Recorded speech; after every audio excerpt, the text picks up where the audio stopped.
I still remember that Monday morning like it was frozen in time. It was 8:37 a.m., and I stood by the break room coffee machine, pouring almond milk into my latte. 10 years, 7 months, and 12 days ago, I'd joined this company and built the operations team from scratch, negotiating supplier contracts, optimizing logistics across continents, training dozens of colleagues. None of that mattered when Marcus stormed in like a whirlwind. He slammed the door so hard the mailroom bins rattled. His face was red, his tie askew, and before he spoke, his presence filled the room.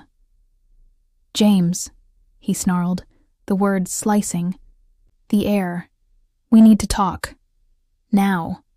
I froze, coffee cup suspended mid-air, meeting his glare. Without waiting, he barked, "What did I tell you about those supplier invoices? They're 2 weeks late, $3,000 over budget, and frankly, it's incompetence on a level I've never seen." My throat tightened. "Marcus, I began, but he cut me off. "Save it. In 6 hours, you better have those reconciled or you'll be out of here. Am I clear?" His tone was dismissive, as though I were an intern who'd never tied his own shoes. I forced a brittle smile. "Crystal clear," I said, voice steadier than I felt. I set my coffee down and walked away without looking back, my heart hammering in my chest. Turning into my department, teammates shot concerned glances my way. Some tried to rise as if to follow him, but I shook my head. Silent warning. Mind your own business. No one spoke. I returned to my cubicle, stuffed my lunch into the fridge, and stared at the stack of invoices on my desk. Late fees, purchase orders, penalty clauses. My fingers hovered over the calculator, but my mind floated elsewhere, tangled in one question.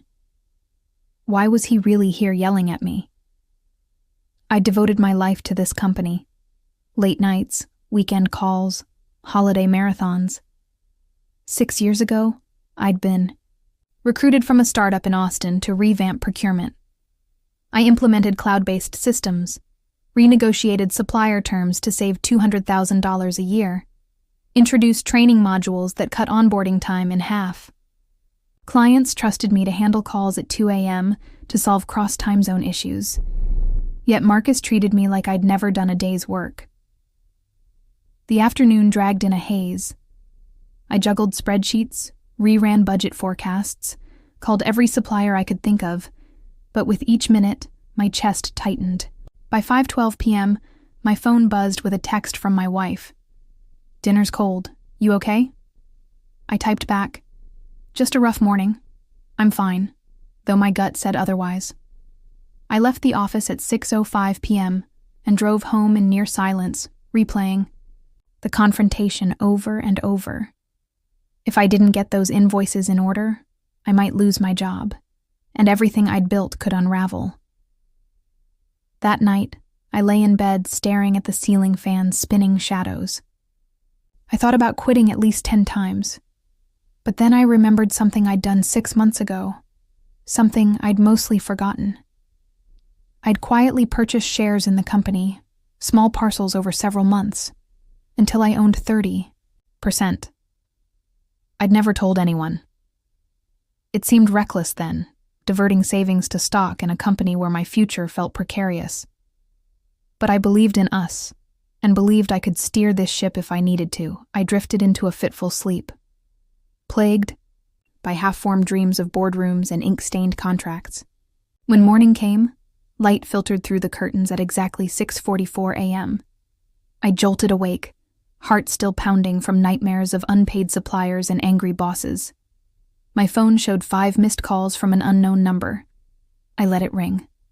10 minutes later, another call, and then a third. I silenced the alarm, gathered my courage, and answered on the 4th ring. "Hello?" "James," said a deep voice I recognized. It was William Chandler, the founder and chairman of the board. My breath caught. He rarely called me, especially this early. "James, listen carefully. Marcus just came to the board meeting and tried to push through a dividend payout, but the board refused. We reviewed your performance numbers, supplier, savings, contract renewals. You've been the backbone of this company for years. I'm calling because today I'm putting the company up for a vote to see which shareholder will have controlling interest. My pulse spiked. Controlling interest? I whispered, though I could already guess. The board had grown uneasy. With Marcus's leadership, he'd been CEO for 8 months and already lost 2 major clients over missed deadlines. Rumors of cost overruns and supplier disputes swirled, but no one could prove anything. Until now. Yes, William replied, tone grave. You own 30%. I'm offering the remaining majority shares to you, at fair market value. Once the vote goes through, you'll hold over 70%. I trust you, James. I know how much you care about the company's future. If you accept, be here by 9 a.m. sharp for the board session. My mind whirled. I felt destiny settle in my chest and fierce excitement. This was the moment I'd secretly prepared for, a chance to protect the company I'd poured my life into. I cleared my throat. I accept, I said quietly, though inside I wanted to roar. He clicked off before I could respond, leaving me alone with racing thoughts and one overwhelming question. Was I ready to fire my boss? By 8:13 a.m., I was in the car, suit pressed, briefcase in hand, hitting every green light on Main Street. The city was waking, cars streaming downtown, coffee shops swarming. I replayed scenarios. How would Marcus react when he saw me walk into that boardroom? Would he realize what was happening before the vote? My stomach churned. I arrived at 8:45 a.m., heartbeat so loud I half expected people to hear it. I bypassed the employee entrance and walked through the front doors as if I owned the place. Receptionists looked up. Most knew me only as the operations director. They didn't suspect I now held the keys to the entire enterprise. I smiled politely, though my lips felt tight, and said, "Good morning," as I strode past. At 8:52 a.m., I was in the executive elevator with 2 board members. Neither spoke. Their eyes darted between me and their phones. When the doors opened on the top floor, I stepped into a hushed corridor lined with frosted glass offices. At the end, the boardroom doors were half open. I could see William at the head of a long mahogany table flanked by 5 directors. Marcus was already there, arms folded, staring at his phone as though it held his existence. Taking a deep breath, I walked in. The doors closed behind me with a dull click. William looked up and gave me a small nod. "Glad you could make it. James," he said. His gaze lingered on my lapel pin, something I'd worn since my first day, as if it symbolized a lineage, a passing of authority. Marcus looked up from his phone, his smirk frozen in disbelief. William cleared his throat. "As you both know, the board has convened to determine who will hold controlling interest. The votes are tallied, and the results are final." He slid a sheaf of papers toward me. "James McAllister, with your current holdings and the additional shares offered, you now represent 72% of the stock. Marcus Carter, you hold only 12%. The board has no confidence in your leadership. Effective immediately, James will assume all responsibilities as CEO." My chest tightened at the weight of his words. I'd spent years preparing for this moment, but nothing quieted the thunder in my ears. The directors shifted uncomfortably. One, Linda Rhodes, glanced at Marcus and then at me, her eyes filled with sympathy. Marcus's face turned crimson. He'd looked that way once before when a client publicly blasted him for missing a deadline. He swallowed, tried to compose himself. "This is preposterous," he muttered, but no one paid attention. William cut him off with a single gesture. We all rose. William placed a hand on my shoulder. "Congratulations, CEO Carter," he said, voice warm but firm. "I know you'll do right by the company." I nodded, though my throat felt tight. "Thank you," I managed. I turned toward Marcus, still staring at me as though I'd sprouted wings, and offered my hand. It felt surreal to shake the hand of the man who'd berated me yesterday. "I hope you'll cooperate during this transition," I said evenly. He hesitated, then spat, "Fine," before storming out, the table rattling in his wake. I didn't watch him go. Instead, I met William's gaze. He nodded approvingly and left the room, leaving me alone to stare at the empty chair Marcus had vacated. At 9:15 a.m., I was seated at the head of the boardroom table. I could feel the cameras mounted in the ceiling, silent sentinels capturing my every move. Across from me sat Linda, Samuel, and the rest of the board. I cleared my throat.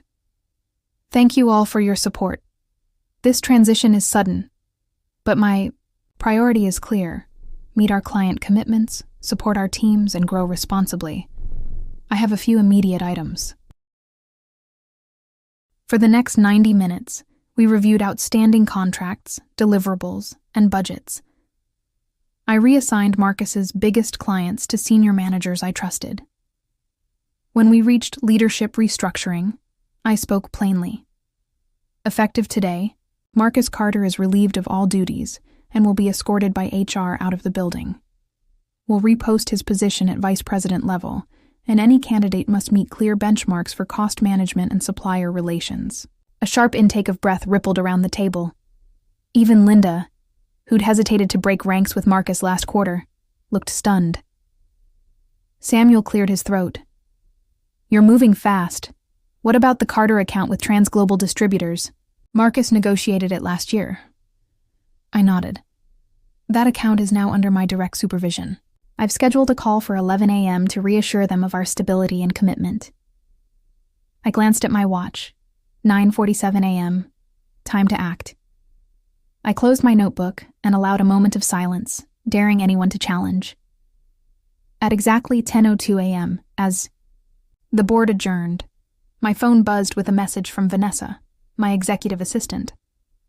Transglobal's CEO is on standby for the call. They're uneasy about leadership changes. I typed back, "I'm on my way," and slipped my phone into my jacket pocket. I emerged into a busy corridor where rumors swirled. What happened to Marcus? Did you see James's face?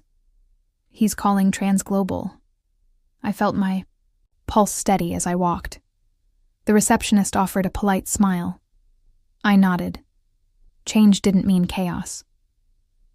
By 10:15 a.m., I was in the small conference room with Transglobal on speaker.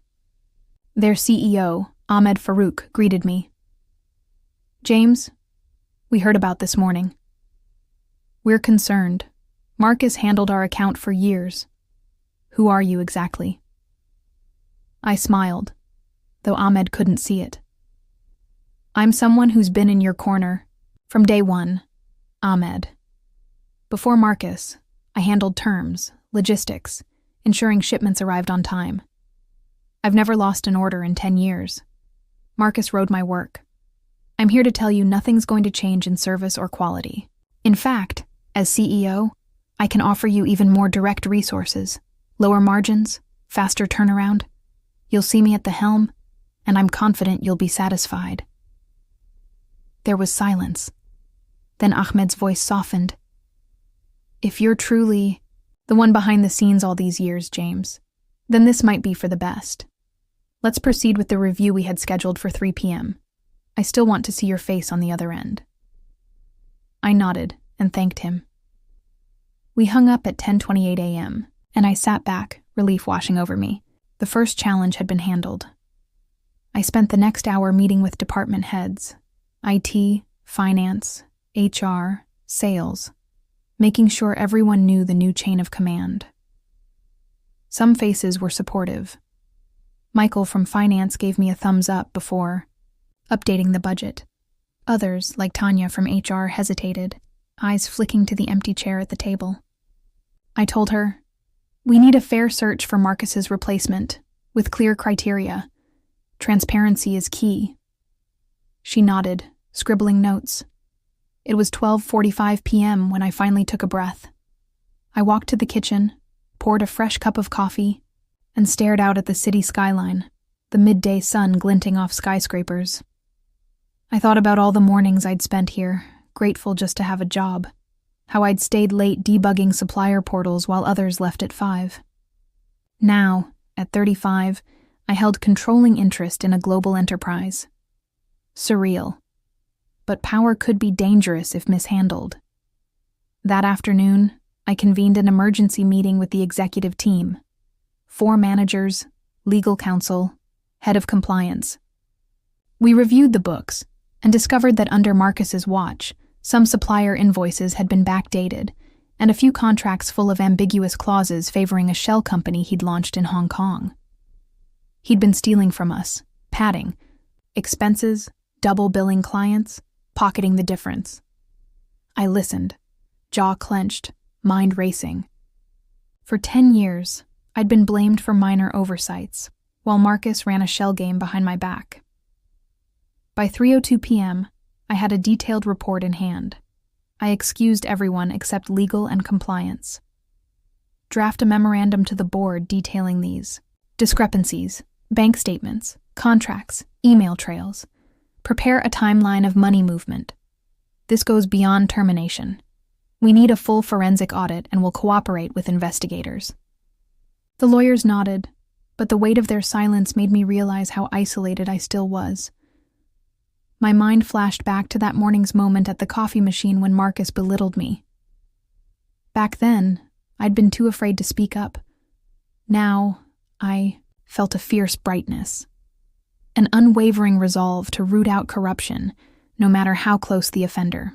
I left the room at 3:35 p.m., running a hand through my hair, feeling confusion transform into purpose. By 4:15 p.m., I was back at my desk, drafting an email to the board. Subject line, urgent findings of financial misconduct by former CEO.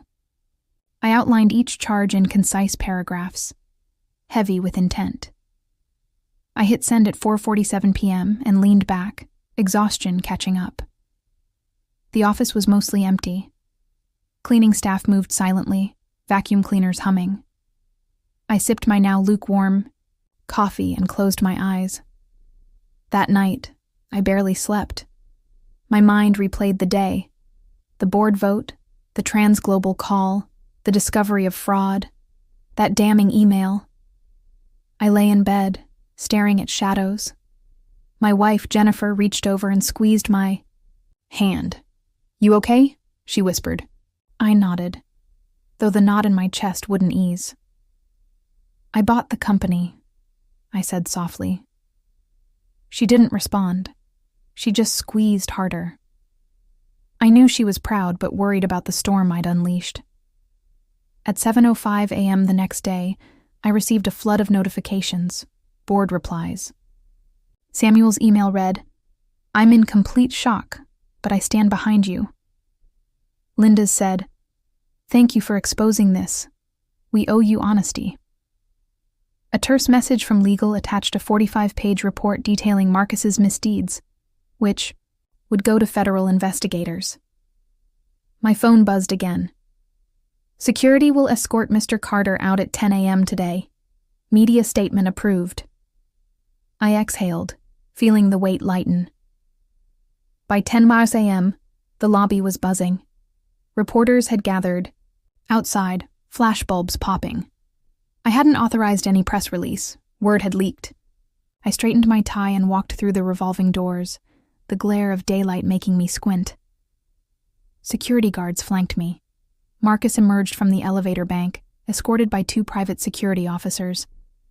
He was in a rumpled suit, clutching a single box of personal items, photos of high school football games, a bobblehead of the company mascot, a custom nameplate from his old office. He saw me and froze. The hallway fell silent. Everyone, from cleaning crew to colleagues, stared. Marcus opened his mouth, but no words came. I met his eyes and felt a flicker of pity, though it was quickly replaced by indifference. I stepped forward.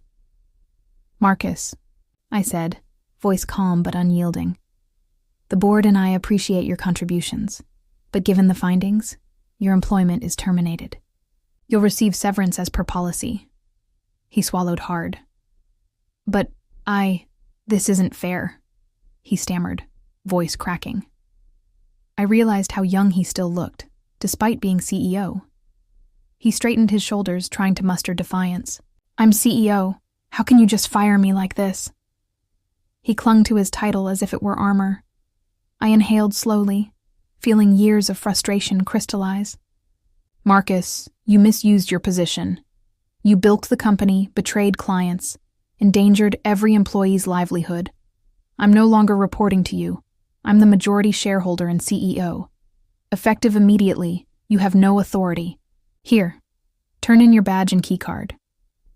I pointed to the security guard. "Escort him to the exit." They guided him toward the lobby. Marcus's eyes locked on mine one final time. For a moment, I saw disbelief, humiliation, and something else, regret. He didn't say goodbye. He didn't even look back.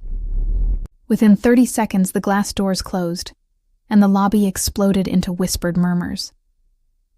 I stood there, letting the moment sink in. I felt neither triumph nor jubilation, only a calm certainty that I'd done the right thing. As I turned and walked toward the elevator, I saw heads poking out of offices, phones held up to windows, colleagues sharing wide-eyed glances. Some nodded at me respectfully. Others stared in silent awe. I exhaled and kept walking. At 12:03 p.m., I convened a company-wide Zoom meeting. The grid of faces filled my screen.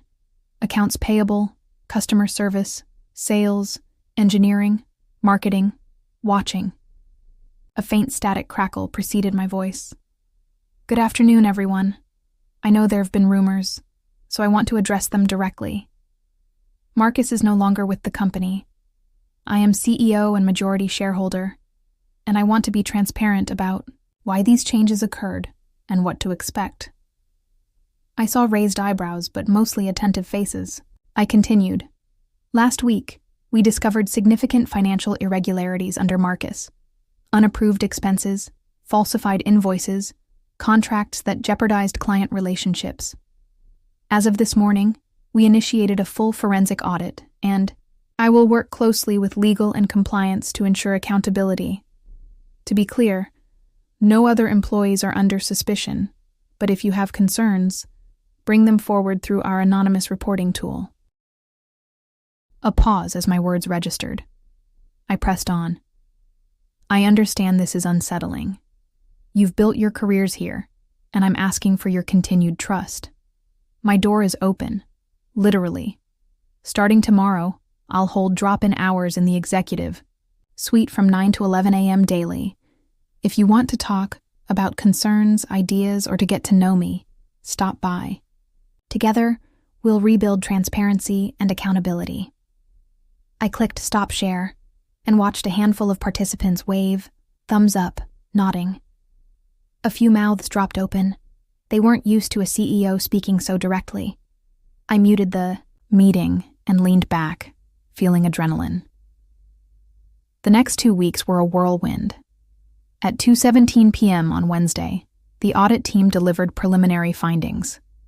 Marcus had embezzled nearly $1.2 million over 18 months through shell accounts and manipulated supplier contracts. We provided the evidence to federal investigators, who launched a formal inquiry. At 11:58 a.m. on Friday, our largest client, Global Tech Solutions, sent an email reaffirming partnership, praising the swift transition. "Your transparency and leadership have been remarkable, James. We look forward to continuing." I forwarded that to the board and every department head with a simple note: "We're back on track." But it wasn't just about stopping wrongdoing. Morale had sagged under Marcus's reign. People felt unappreciated, afraid to speak up. I took action. On Monday at 9 a.m., I walked into the open space where the customer service team sat and invited them to a pizza lunch, my treat. I slid into a corner seat with pepperoni slices on my plate and asked, "What's one thing you'd change around here?" They paused, surprised, then opened up. More recognition, clearer career paths, faster responses when they flagged system issues. I listened, took notes, and promised to follow up. It was the first genuine conversation I'd heard all year. Simultaneously, I reviewed every department's budget, cutting wasteful items and reallocating funds to training and team building. We launched a quarterly shout-out program where employees could nominate peers for going above and beyond. By the second week, small changes appeared. A whiteboard in the hallway filled with wins of the week, morning greetings, which had died under Marcus, even impromptu coffee breaks where employees shared ideas. It wasn't a revolution, overnight, but it felt like the first stirrings of something healthier. At exactly 4:30 p.m. on Tuesday, I received a cryptic email from an anonymous user. "You'll regret letting him go so easily. Power can change people." My heart skipped. It reminded me that the corporate underworld could be as vicious as Marcus's reign. I forwarded it to security. They told me not to worry, but I doubled security protocols on our financial network and scheduled a meeting with cybersecurity. We locked down two-factor authentication, reviewed access logs, and set up regular audits. Better safe than sorry. Meanwhile, the board was eager for updates.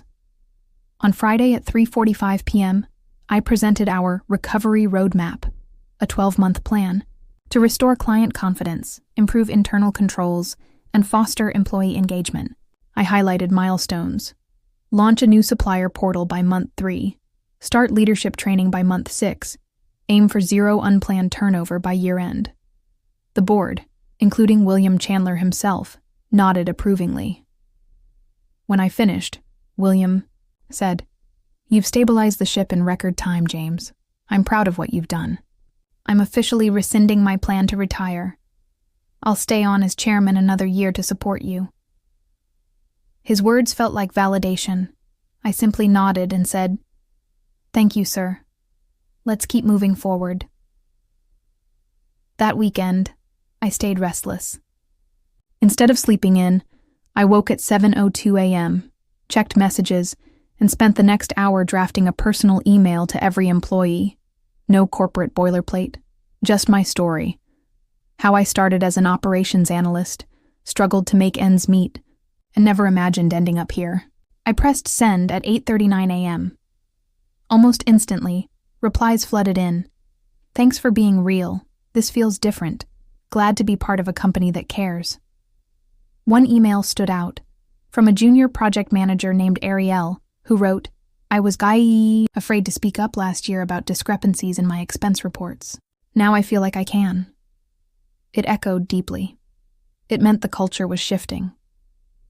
On Monday at 9:15 a.m., HR rolled out the anonymous reporting tool I'd promised. Within minutes, suggestions and concerns popped up. Requests for ergonomic chairs, frustration about slow policy updates, even a tip about another manager hoarding information. It was messy and uncomfortable, but that was the point. I scheduled a weekly town hall live stream every Thursday so everyone could see and hear what was happening. At 4 p.m. that day, I sat in front of a camera for 30 minutes, answering questions live. Everything from, "Will we see bonuses this year?" to, "Are you going to fire Marcus's cronies?" I answered honestly. We're evaluating every leadership role, and if anyone's found underperforming or obstructing progress, we'll act. The chat window filled with virtual thumbs up. By the second week of December, the impact was visible. Turnover dropped 20%, supplier late payments neared 0, and customer satisfaction climbed to 4.8 out of 5. I walked past the marketing wall on the 3rd floor and saw a new tagline. "Integrity drives innovation." It hadn't come from me. I'd been part of a brainstorming session with that team last Friday. It felt right.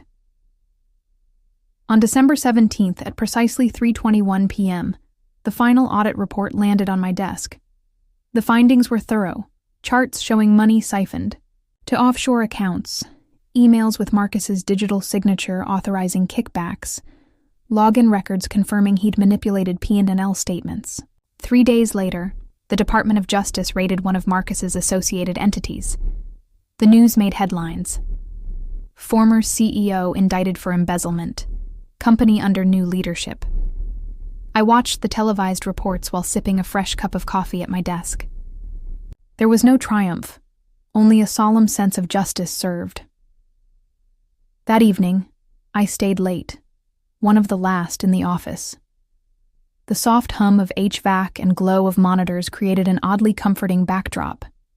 I opened my laptop and drafted a letter to William Chandler, thanking him for his faith, outlining our progress, and requesting a meeting about the company's 5-year vision. I printed it, slipped it into a folder, and prepared to leave. On December 21st, William called me into his office at 10:07 a.m. The walls were lined with photos from old company picnics, keynote speeches, ribbon-cutting ceremonies. He handed me a document, my official appointment as president of the board and CEO, consolidating my roles. He looked older, wearier, but proud. "You've proven yourself, James. You didn't just buy the company, you saved it." I nodded, struggling to find words. The kid from a 1-bedroom apartment in Chicago who'd clawed his way up, now recognized as the architect of a company's rebirth. As I walked back to my office, I passed the lobby where Alex, a delivery driver of 5 years, nodded at me. Even he looked at me differently, like I was something new, a force not to be trifled with. I smiled, but inside, I felt more responsibility than ever. Nothing would be easy.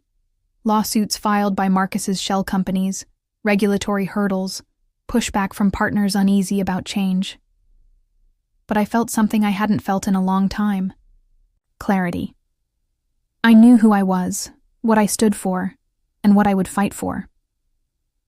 On December 31st, as the office emptied for year-end holidays, I stayed behind, turned off most lights, and sat at my desk. My computer glowed with open tabs. Q1 goals, budget forecast, team feedback. I took a deep breath and typed into my journal. Something I'd started when this all began. Today, I'm grateful for my team's trust, mentors like William, and the resilience of everyone who believed in our mission. I'm proud of what we've done, but I'm even more excited about what's to come. I closed the laptop at 7:42 p.m., shut off the desk lamp, and walked to the floor-to-ceiling windows overlooking the city.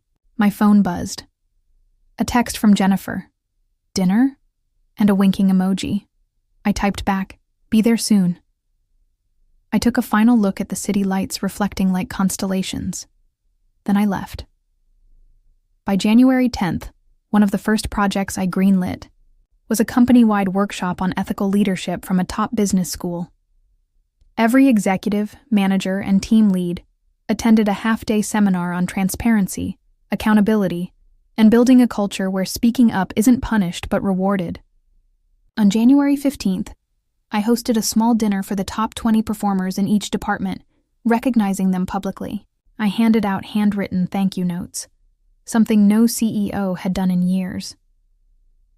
At 9:05 a.m. on February 2nd, CFO Maria walked into my office holding the February financials.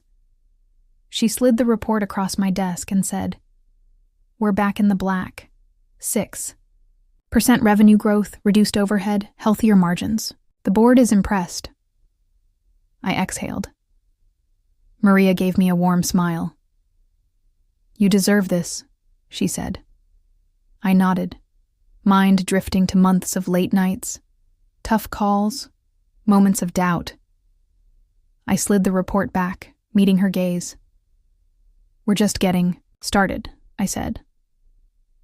By March 5th, I was invited to speak at a major industry conference about turning crisis into opportunity. On stage under bright lights, I looked out at rows of professionals I'd once envied, thinking, I was one of you. I told our story, how we weathered corruption, reclaimed integrity, and rebuilt trust.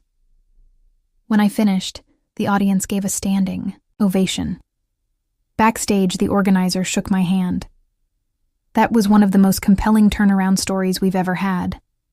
I thanked him and stepped outside to breathe in spring air.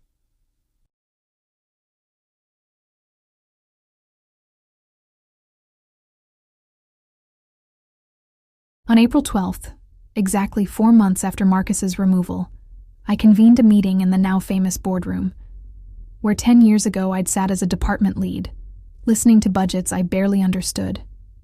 Now, I sat at the head of the table, flanked by Armenian rugs and gleaming mahogany. The agenda was our new mid-year strategy: expand into 2 Southeast Asian markets, launch an AI-driven logistics platform, and increase philanthropic outreach. I watched my team take notes, offer ideas, and debate collaboratively, instead of in fear. I realized then that I had not only changed leadership, but changed culture. That evening at 6:30 p.m., I walked upstairs to the break room, the same spot where Marcus had cornered me months ago, and poured a fresh coffee. I glanced at photos on the refrigerator, kids' birthday parties, charity runs we'd sponsored. I smiled, feeling the hum of energy in the room. My phone buzzed. Jennifer. "Dinner?" I typed back. "Almost there." I took a final sip, letting warmth settle in my chest. Then I set the cup down and walked toward the exit. It was time to go home. As I stepped outside into the cool evening breeze, I paused and looked back at the building. The windows glowed like watchful eyes. I thought about Marcus, now consulting for a small firm out of state, his name scrubbed from press releases, reputation tarnished. I felt neither triumph nor bitterness. Instead, I felt steady, grounded, as if I'd stepped into a truth I'd always known. I was more than any title given by others. I was someone who stood up when it mattered, faced injustice head-on, and refused to let fear rule my choices. The city lights shimmered behind me, countless windows reflecting myriad lives unfolding inside. And I walked away knowing that my team, my company, would continue to move forward, stronger and wiser than before.